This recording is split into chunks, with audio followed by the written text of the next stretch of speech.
Hi, this is Dave Buck, and I have the privilege of doing the verse of the day. And I decided to go with James chapter 1, 2 through 5. So let me read that to you. I'm going to read from the Christian Standard Bible. It's a version I've come to love, and it's also, I love the ESV. So I'm going to explain to you why I've grabbed that text. So it says this: consider it a great joy, my brothers and sisters, whenever you experience various trials, because you know the testing of your faith produces endurance. And let endurance have its full effect, so that you may be mature, complete, lacking nothing. If any of you lacks wisdom, he should ask of God, who gives generously and ungrudgingly, and it will be given to him.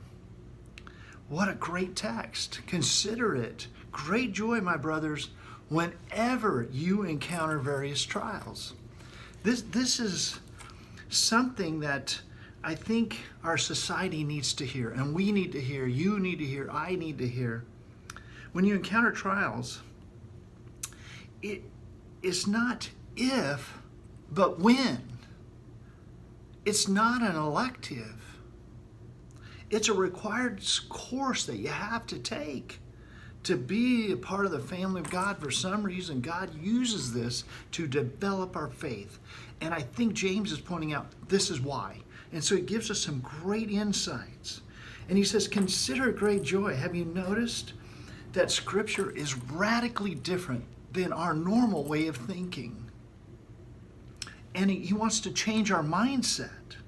And so I want to give you 4 things. The first thing is, when you face trials, you need to change your view of why you're encountering trials.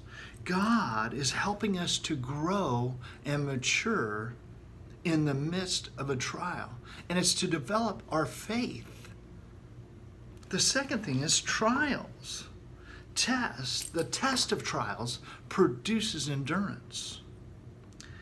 So endurance helps us to see God doing something. And we have to endure the trial to find out what God's doing. Oftentimes we might not find that out for years. But it's about building our faith. The third thing is, or the third aspect is, the realization that God knows exactly what he's doing. And it's good.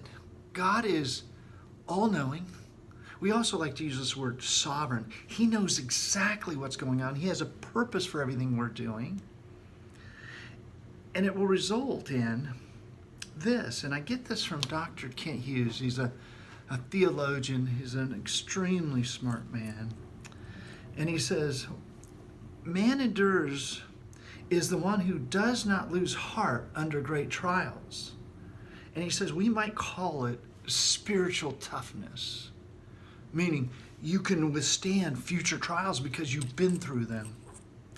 The fourth aspect is this: let endurance have its full effect, so that you may be mature, complete, lacking in nothing. This is why I went to the CSV. In the ESV, it says this: that you may be perfect and complete, lacking in nothing. That word perfect isn't, in Greek, it's more to do with mature, that you have a mature attitude. You'll never be perfect in this lifetime. But the great thing about trials, and when you endure them, is that you will be mature, you'll be complete, and you'll lack nothing. Meaning the next time you encounter a trial, you'll be ready for it. And then I love in verse 5, it says, if you lack wisdom, ask God. I almost think that should be the first thing. Because when we encounter trials, I don't know about you, but oftentimes I'm like, God, I don't know what's going on. I don't know why it's going on, but I need your help. I need to understand it. I need your wisdom. So take these things to heart. It's a great text to look at. Look at all of James chapter 1. It's all about what we're going through. And so I hope you're encouraged that we are supposed to ask for wisdom when we go through trials, and God will challenge your faith. Have a blessed day.